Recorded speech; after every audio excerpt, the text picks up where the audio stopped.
straightaway, he makes a move or gets help from behind, and the car goes into the infield air. It just lifts right up off the ground. Violent wreck. Gets a push from the 43 car, and it's airborne. I mean, I thought that maybe it hit, you know, the road course or some curbing or something on the road course. The kink lifted that car, but it was just traveling so fast.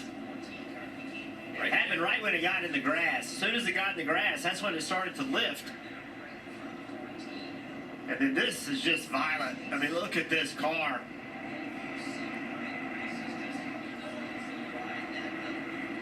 I am speechless. That is This looks like just Talladega Nights bull weighs crap. over 3,500 pounds. Just a feather. Get in the air like that. It looks like a toy car flying through the air. I don't know how to But describe as you it. mentioned, Jeff, I can't describe it. 3,500 pounds. The engine's gone. It's still going. I can't describe it. Such a violent accident for Ryan Preece. Thankfully lands Full of dirt and grass. wheels and then was able to climb out of that race car and will get checked out in the infield care center. Look how fast. As soon as that contact happens, he just hangs a left. You said it, Jeff. As soon as the car touches the grass, something about that gap or the air or something changes, and up in the air it goes right away. That is so scary. Remember, these cars are traveling at over 190 miles an hour. Yeah, I need to slow him back down again. We've seen barrel rolls, but when it climbs into the air, I mean, even right there, multiple flips. 10. Every 10 time flips. it leaves the ground. All the dirt and everything. I'm going to count it this time, let y'all guys It's know. ins- I counted 15 or 16 years flips. ago, 15, 20 years ago, these were the type of wrecks we expected to see at Daytona and Talladega. NASCAR has changed a lot of things about these cars to try to keep them on the ground. And for the most part, unless the cars find themselves in these odd situations, it works. That right there looked exactly like what we would see in 1985, in 1990, 1995. The way this car went up in the air 9, and barrel rolled down the back straightaway. 10, Well, I know 11. wife Heather is watching. And They just welcomed Rebecca Marie to their 12. family August 7th. 12 flips. As I mentioned, Ryan Preece, field care center, he'll get checked out, and we will keep you updated on Ryan Preece's situation. What a ride Ryan Preece had is, again, they'll take him to the infield care center here at Daytona. Find out everything that was stressed through that just horrific crash. Absolutely. Absolutely. That's going to be definitely looked over by, as the driver said. Brad follows the 17 of Busher Chase, the bottom behind Harvick. And look at the faces on the left. Busher in the playoffs with wins. Harvick in the playoffs on points. He's locked in, but he has yet to win this year. Brad has yet to win in his own equipment. Chase Elliott, NASCAR's most popular driver, trying to not miss the playoffs. 7 years he has been in the playoffs. This would be the first time Allen, his crew chief, on top of the box. But they've got to go a complete lap. Green flag back in the air. Harvick on the inside, Busher on the outside. Remember, no rules for locking bumpers, but these cars have been very uncomfortable pushing through the corner, but I think we're going to see it anyways here in these last 2 laps. That outside line, big push from Brad Keselowski. Brad Keselowski, 7 super speedway wins. Whoa, good contact with the 4. Harvick up there and caught the left rear quarter panel. Logano was trying really hard to get to the outside. Couldn't make it work. RFK Racing, 1 and 2 now. Busher with Brad Keselowski behind him. Coming out of 4. Harvick to the inside now. He's got some help still. Chase Elliott back there. Can he get to the bumper? There's the white flag. 1 more to go. Huge push on the outside from the 6. 3 cars in tandem. Now, will the bumper stay locked?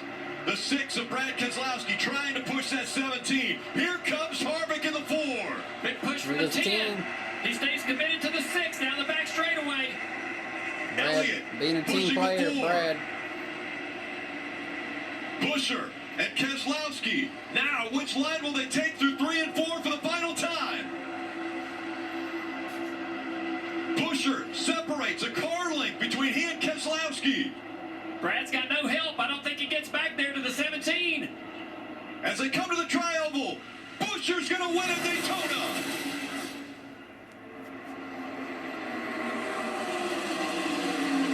And with that, Bubba Wallace is locked into the playoffs on points. Oh, man. Way to go.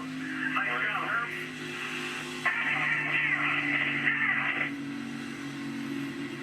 Herb. 3 wins already this year.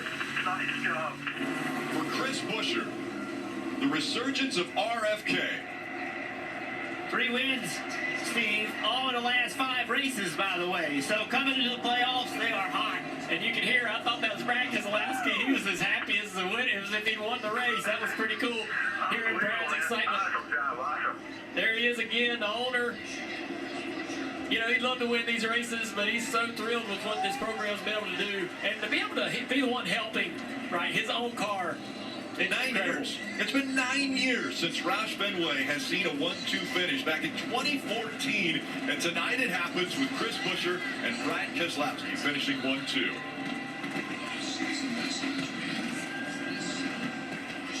What a night as fireworks on the backside of Lake Boyd here at Daytona. The fireworks were on the track throughout this race.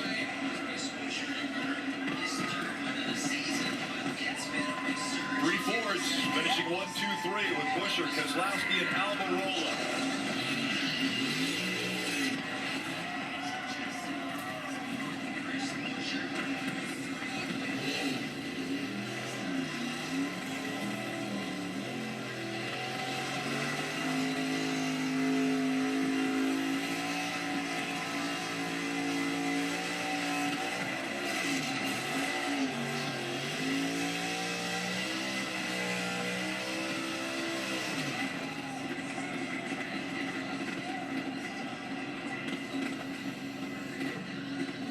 Checkered flag moment brought to you by Advance Auto Parts. Chris Busher, for the first time in his career, has won on a super speedway. What a season he has put together already as the regular season comes to a close. And you guys mentioned it. The momentum definitely on the side of RFK with Chris Busher behind the wheel.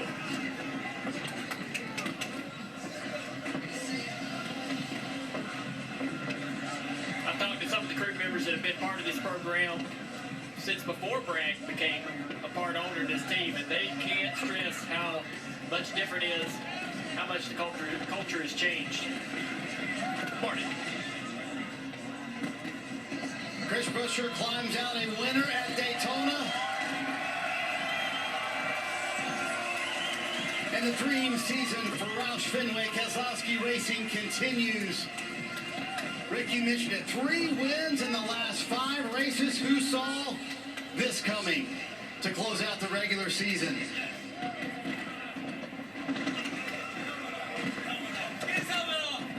Pride of Prosper, Texas, getting some hugs from the crew. He was actually a little emotional on the radio at the end, thanking everybody.